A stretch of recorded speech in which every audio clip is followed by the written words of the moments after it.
enough for that issue, and I will complete.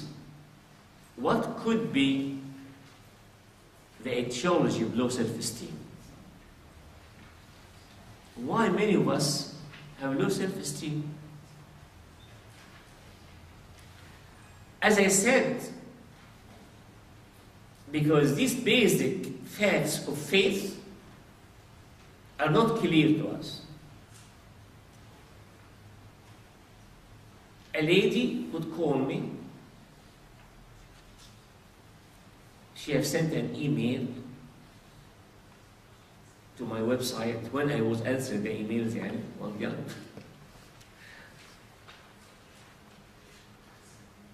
She said, I am ugly. When I look to the mirror, I am assured that I am ugly. Someone came to marry me. I know he came to marry because I'm a pharmacist and I have an income. But I know that I'm still ugly. The word ugly came at least 3 or 4 times in her message.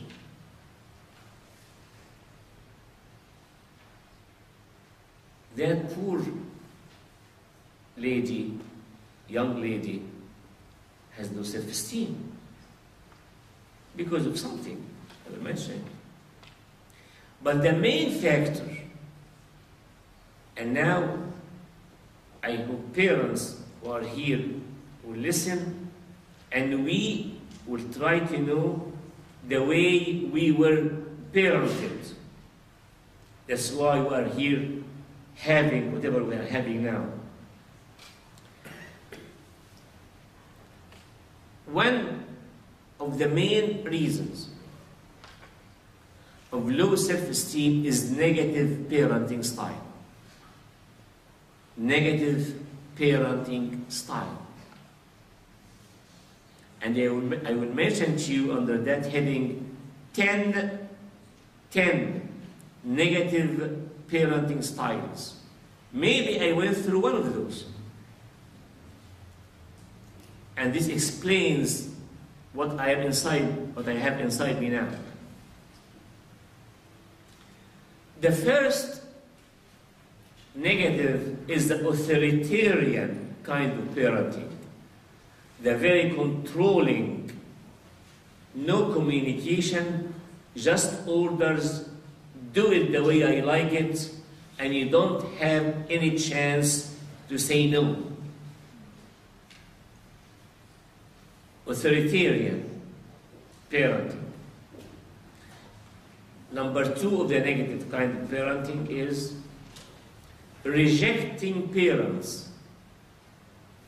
You feel from the beginning you are not accepted by them or by one of them. You feel rejected. Maybe it was better for me not to be born. I came as a mistake to this family. They wish to have somebody from other gender, a boy or a girl. They always ascribe to me certain labels. I am feeling rejected because I am, say, the little dirty brat. Whatever I do, for them I'm dirty. I'm not clean.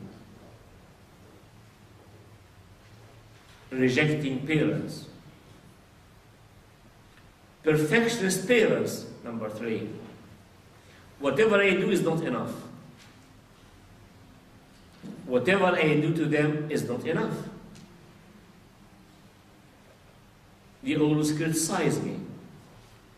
They always show that they are not happy with whatever I'm getting them from achievement. Perfectionist parents. Number 4, over-permissive parents, no rules. Whatever I want to do, they will say yes. Even there's no need to take their permission. And no rules set for my life. Because rules are very important if it's discussed in the family It caused the skeleton of my behavior, of my morality. So over-permissive parents, and you understand or you remember, I can do whatever and they don't care. The majority of Egyptian parents are not like that. The majority. They are the opposite. Many of them are authoritarian, and many are perfectionists. Then there are the overgiver parents.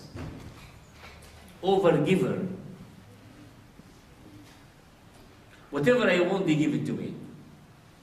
Maybe they felt when they were young that they were not that lucky. Now, in England, they have a lot. Why not to give their children? But giving and giving and giving all the time is unwise. Could it cause low self-esteem? Yes, because there's no competition. I feel the walls under my feet, and this is not the reality. Authoritarian, rejecting, perfectionist, over-permissive, over-giver, overprotective. Overprotective parents, they want to do everything for me. They decide for me. Why? They love me. And they want to protect me from making a wrong decision. But they did not teach me any problem solving or how to make a decision. Then harsh parents, abusive harsh parents. Inconsistent parents.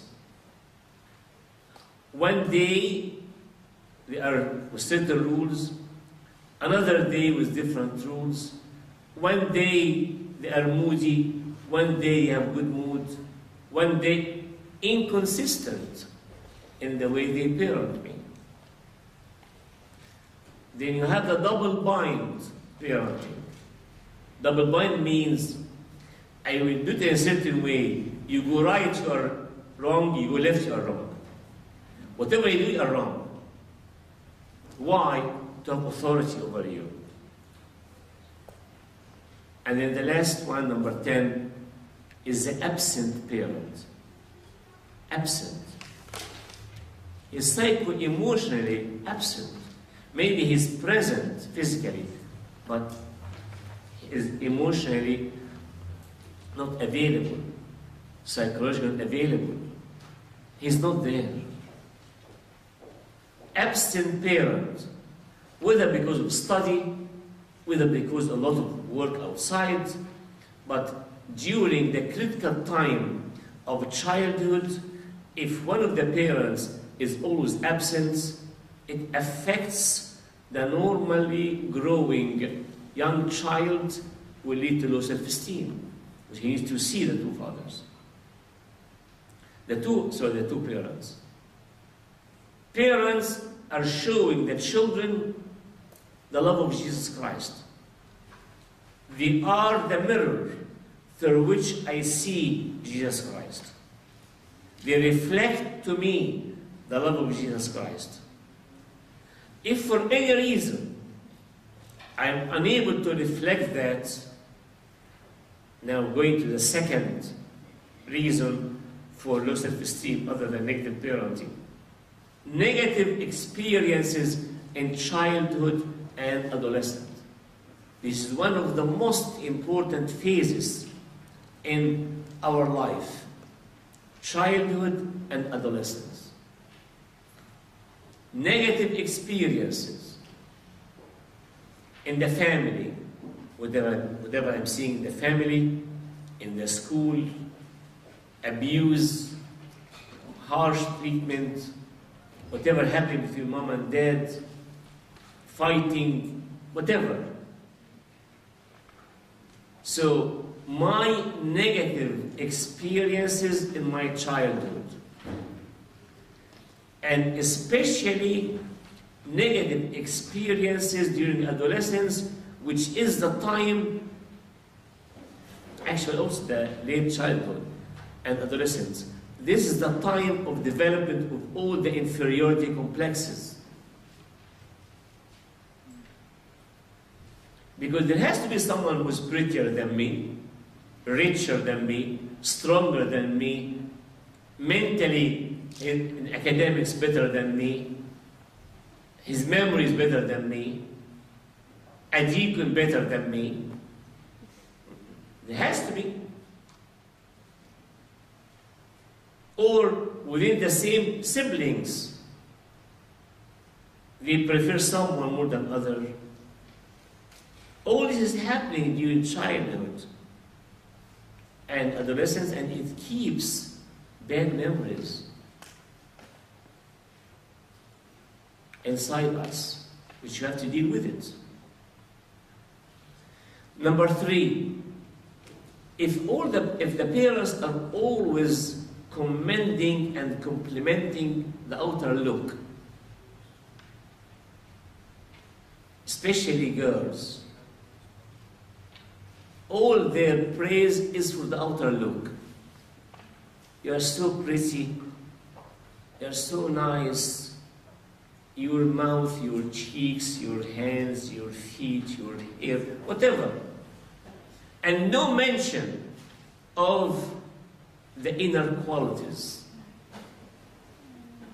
If the focus is only on the outer look, it leads to inferiority complexes and so much difficulty in future life. Number 4, negative modeling.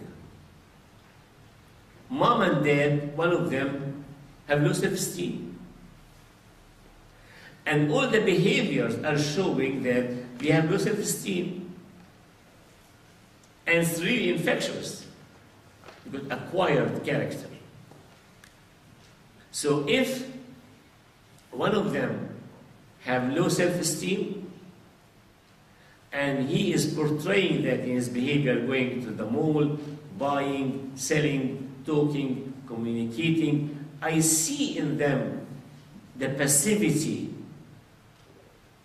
feeling of that they are unable to do something.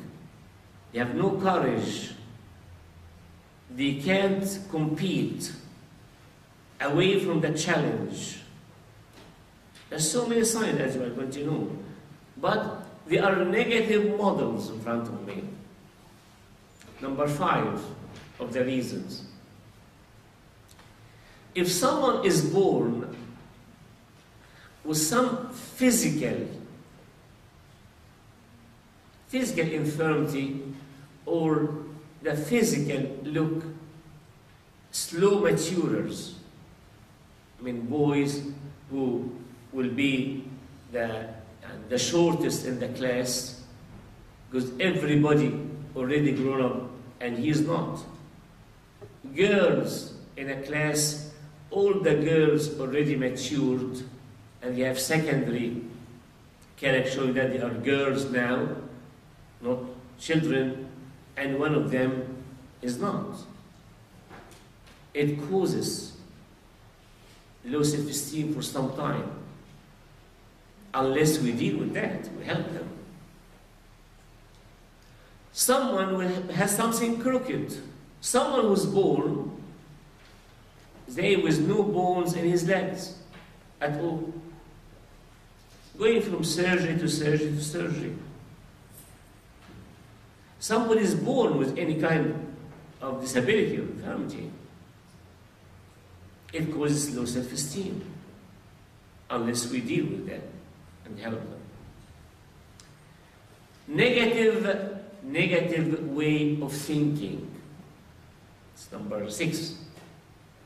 Negative way of thinking. I always think that I'm a failure. I'm stupid. I have to please everybody. in order to be accepted. I have to do exactly as He wants from me, without any understanding, or else I will be rejected. I think of myself negatively away from God. So I always talk about me negative self-talk. If I think I am all negatives. Why? Because if anything happened to me in childhood, adolescence, parents, whatever, this is negative thinking. What's more serious is negative misunderstanding of theology. Humility means humiliation and self-degradation and weakness. Humility. God wants me to be humble. But He wants me to always inferior to everybody. He doesn't want me to have any significance. I mean, all these are misunderstanding.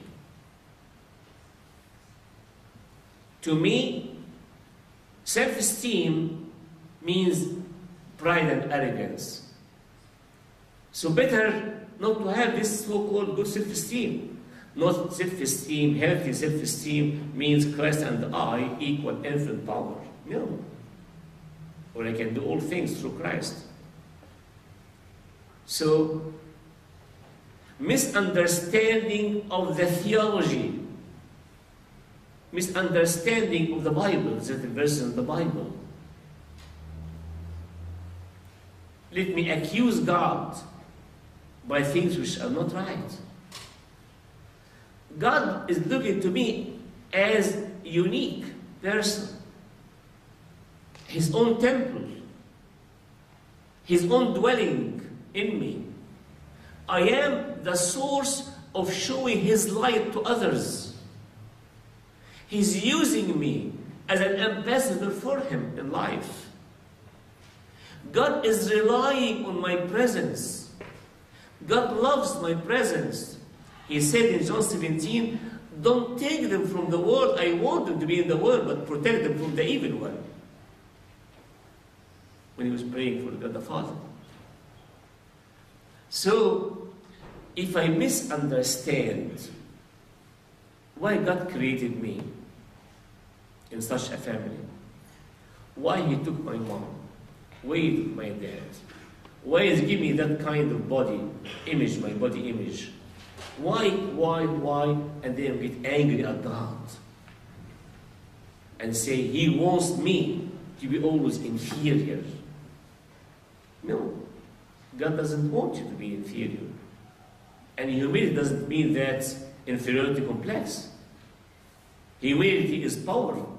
Humility to feel that, as I mentioned before, God and I have entered power. God gave me certain skills. I thank Him for that. And He's supporting these skills in me. And to use me with these skills for His own glory. Number 8, if I am always comparing myself to others, this is extremely wrong.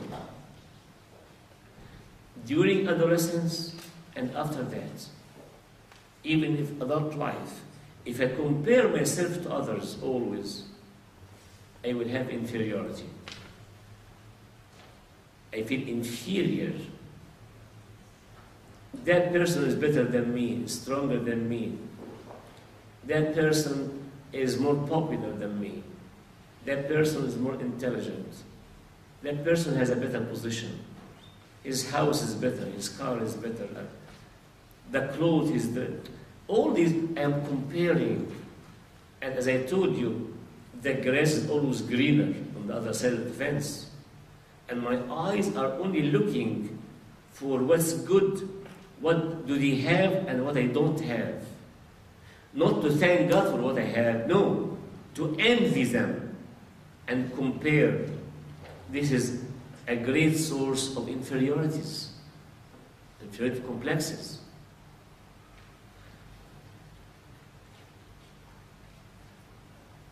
Dysfunctional families. Dysfunctional families. Family always fights, always separation or divorce.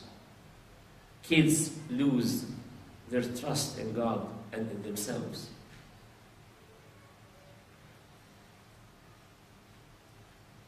Death of one of the parents when we were young, or disability of one of the parents, or alcoholic parents, leads also to a reason for loss of confidence in ourselves. And finally, some learning disabilities,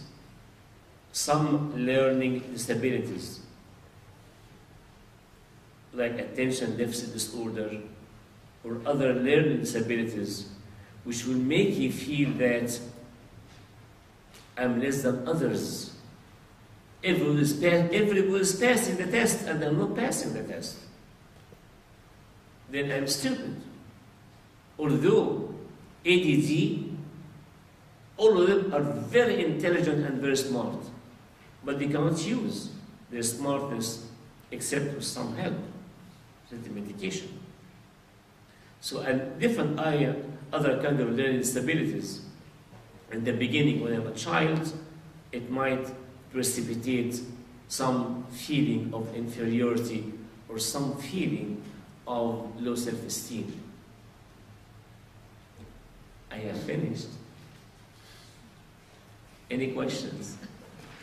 So what's the self-esteem? And you have a long list now of reasons. Do I have any reasons from this?